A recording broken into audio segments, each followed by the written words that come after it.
আসসালামু আলাইকুম বন্ধুরা, আশা করি আপনারা সবাই ভালো আছেন। নতুন আরেকটা ভিডিওতে আপনাদের সবাইকে স্বাগত জানাচ্ছি।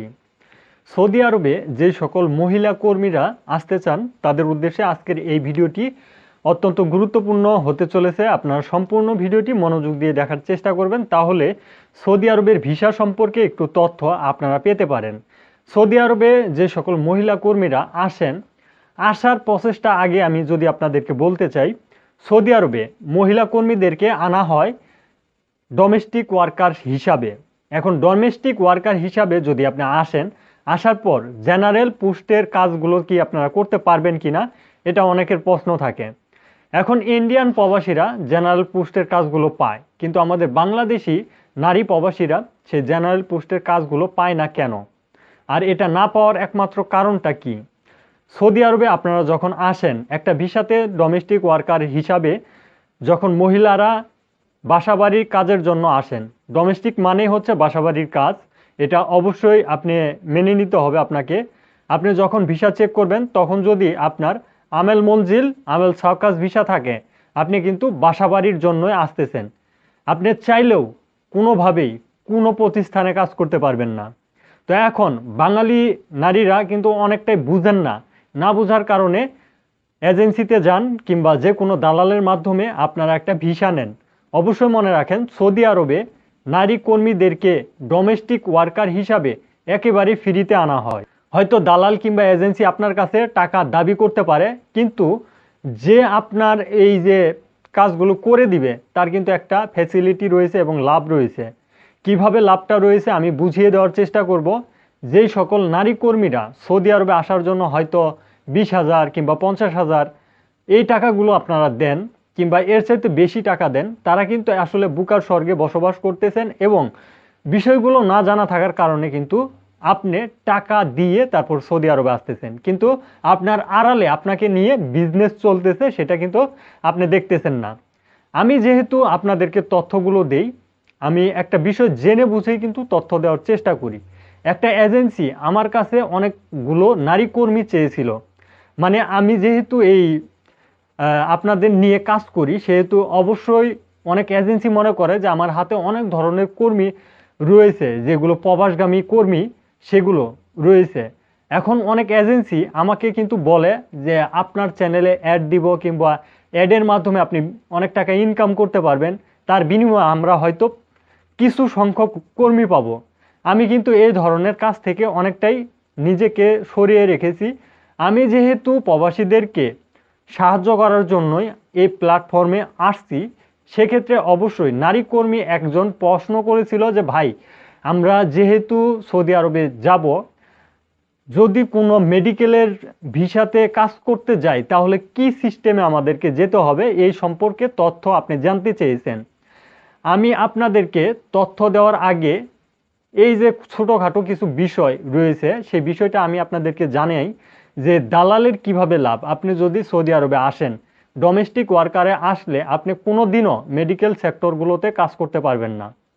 শুধুমাত্র মেডিকেল সেক্টর না, দোকানপাট, রেস্টুরেন্ট, কফি শপ ইত্যাদি যেই প্রতিষ্ঠানগুলো রয়েছে, সেই প্রতিষ্ঠানে আপনারা ডোমেস্টিক ওয়ার্কার হিসাবে আসলে কাজ করতে পারবেন না। এখন আপনি এটা দেখবেন কিভাবে? শুধুমাত্র আপনার পাসপোর্ট নাম্বার দিয়ে আপনি কি ধরনের প্রবাসী সেটা আপনি চেক করতে পারবেন। আপনার পেশা অনুযায়ী, পেশাটা দেখেই কিন্তু আপনি বুঝতে পারবেন যে আপনি কি ধরনের প্রবাসী।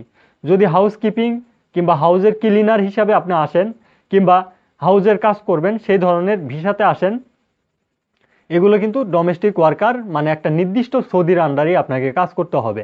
আপনি কোনোভাবে চাইলেও কোনো প্রতিষ্ঠানে কাজ করতে পারবেন না। প্রতিষ্ঠানে কাজ করতে চাইলে আপনাকে জেনারেল পোস্টে আসতে হবে, মানে আমেল আইডি ভিসাতে আপনাকে আসতে হবে সাধারণ ওয়ার্কার হিসাবে।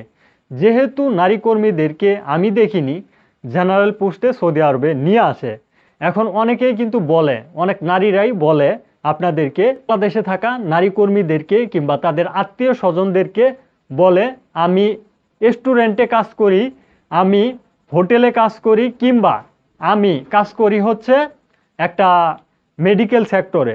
এইভাবে কিন্তু অনেক নারী কর্মী অনেককেই বলে। সৌদি আরবের যে সকল নারী কর্মীরা রয়েছে তাদের জন্যই কিন্তু বাংলাদেশে থাকা নারী কর্মীর আসলে সিদ্ধান্ত নেন যে তার মতো আমিও সেই পোস্টে যে কাজ করব। কিন্তু অবশ্যই মনে রাখেন, যেহেতু আপনি একটা ভিসাতে আসতেছেন, ডোমেস্টিক ভিসাতে, আপনাকে অবশ্যই কাজ করতে হবে ঘরে।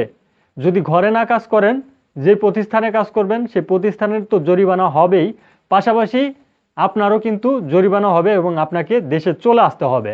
আর এই যে দালালের কথাটা বললাম, ডোমেস্টিক ওয়ার্কারে নারী কর্মীর প্রয়োজন।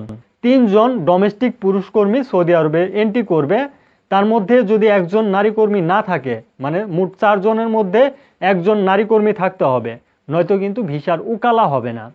এই বিষয়গুলো কিন্তু কোনো দালাল কিংবা এজেন্সি আপনাকে একেবারে স্পষ্টভাবে বলবে না। এখন ওই 3 জন যে আটকে আছে, আপনাকে দিয়ে কিন্তু সেই দালাল বিজনেস করতেছে। মানে সেই এজেন্সি, যেই এজেন্সিকে আপনাকে নিয়ে যাবে, সেই এজেন্সিরও লাভ, পাশাপাশি ওই 3 জন প্রবাসীরও কিন্তু একটা লাভ হলো, পাশাপাশি ক্ষতি হলো আপনার। আপনি যাবেন একটা মেডিকেল সেক্টরে, কিন্তু আপনি যাচ্ছেন বাসাবাড়ি ক্লিন করার জন্যে। তো অবশ্যই মনে রাখেন, নারী কর্মীদেরকে নিয়ে একটা বাংলাদেশে সেই রকম জমজমাট ব্যবসা শুরু হয়ে গেছে। অবশ্যই আপনারা এই ডোমেস্টিক ওয়ার্কার হিসাবে আসতেছেন কিনা সেই বিষয়গুলো জানানোর চেষ্টা করবেন, এবং সিদ্ধান্ত নেওয়ার বিষয়টা হচ্ছে আপনার। কারণ আপনি সৌদি আরবে এই পরিস্থিতিতে আসবেন কি আসবেন না, সেটা একমাত্র ডিপেন্ড করে আপনার উপরেই। বাসাবাড়িতে যেহেতু কাজ করেন, সেহেতু পুরুষ কর্মীদেরই কিন্তু একটা নিরাপত্তার যে বিষয়টা, সেটা কিন্তু নেই। সেক্ষেত্রে নারী কর্মীদের নিরাপত্তা কতটুকু, সেটা আমার অবশ্যই প্রশ্ন থাকে। আর আপনারা কিন্তু ইতিমধ্যেই দেখেছেন যে সৌদি আরবের নারী কর্মীদের যে নির্যাতনগুলো করা হয়, সেগুলো কিন্তু ইতিমধ্যে চ্যানেলে এবং আপনারা বিভিন্ন নিউজে দেখেছেন। সেটা বলার মতো আসলে কোনো ভাষা নেই। তারপরেও সিদ্ধান্ত আপনার। আপনি যদি চান আসবেন, আসতে পারেন। আপনি যদি চান যে আসবেন না, আসতে আরও অনেক দেশ রয়েছে, সৌদি আরব ছাড়াও কিন্তু অনেক দেশ রয়েছে। আমার একেবারেই একটা ধ্যান ধারণা থেকে আমি আপনাদেরকে বলতে পারি, নারী কর্মীরা সৌদি আরব অ্যাভয়েড করে অন্য কোনো দেশে যাওয়ার চেষ্টা করেন। কারণ সৌদি আরবে আপনাদের নিরাপত্তার স্থান সেটা কিন্তু আপনি পাবেন না। সিস্টেমে যে মামলা করতে যান, সেই মামলাও কিন্তু আসলে সেইভাবে হয় না। কারণ সৌদিদেরকেই কিন্তু সাপোর্ট বেশি করে, আপনাদেরকে সাপোর্ট কিন্তু করবে না। আর আমরা যারা প্রবাসী রয়েছি, আমরাও কিন্তু চাইলে আপনাদেরকে সাপোর্ট করতে পারবো না। কারণ দেখা যাচ্ছে যে বাস স্ট্যান্ডে এক নারী কর্মীর সাথে আমার দেখা হয়েছিল, এবং সে 7 দিন যাবৎ আসছে। তাকে এমনভাবে নির্যাতন করা হয়েছে, সে কথা পর্যন্ত বলতে পারে না। তবে আমাকে ইশারা দিয়ে বলেছিল যে আমার ফোনটা তাকে দিতে হবে, সে একটু বাংলাদেশে তার হাজব্যান্ডের সাথে কথা বলবে। আসলে সৌদি আরবে তো এ ধরনের নিয়ম কানুন নেই। একজন পুরুষ প্রবাসী একজন নারী প্রবাসীর সাথে কথা বললে ওইখানে সিসি ক্যামেরা থাকে, পাশাপাশি সিকিউরিটি গার্ড থাকে। তারা জিজ্ঞাসা করে যে আমি তাকে চিনি কিনা। আমাকে কিন্তু এভাবে আসার পর সিকিউরিটি গার্ড জিজ্ঞাসা করলো আমি কি তাকে চিনি কিনা। আমি তাকে প্রশ্ন করলাম যে দেখ, সে কিন্তু একজন বাংলাদেশি নাগরিক, আমিও একজন বাংলাদেশি নাগরিক, আমি তাকে সাহায্য করতেই পারি। সে ফোন চেয়েছে, আমি তাকে ফোনটা দিতেই পারি। সেই কথা শুনে কিন্তু সাথে সাথে যে সে ফোনটা, তারপর আমার ফোন আমাকে ফেরত দেয়, এবং সে আমাকে বলে যে যদি আমি তার সাথে দ্বিতীয়বার কথা বলি তাহলে পুলিশকে এনে আমাকে ধরিয়ে দিবে। তো এই রকম পরিস্থিতিতে সাহায্য করার মতো কোনো সিস্টেমই কিন্তু সৌদি আরবে নেই। একজনের বাসাতেও থাকবেন দূরের কথা, এবং আপনি কিন্তু অনেকটাই বিপদে পড়ে যাবেন। তখন সাহায্য করার মতো শুধুমাত্র থাকবে বাংলাদেশ দূতাবাস এবং জেদ্দা কনসুলার টিম। তাদের মাধ্যমে আপনি দেশে ফেরত আসার ব্যবস্থা নিতে পারবেন, এবং সেখানে সেফটি অনুযায়ী থাকতে পারবেন। নারী কর্মীদের থাকার জায়গা কিন্তু রয়েছে।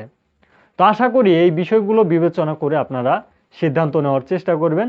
তারপরে আসলে বুঝতে পারবেন যে আপনার ভিসাটা ভালো হবে না খারাপ হবে, এটা আপনি চেক করে দেখবেন। তারপরে কিন্তু আসলে আপনার মূল কাজগুলো আপনাকে সৌদি আরবে আসার পর করতে হবে। আশা করি বুঝতে পারছেন। ধন্যবাদ সবাইকে। সালামু আলাইকুম।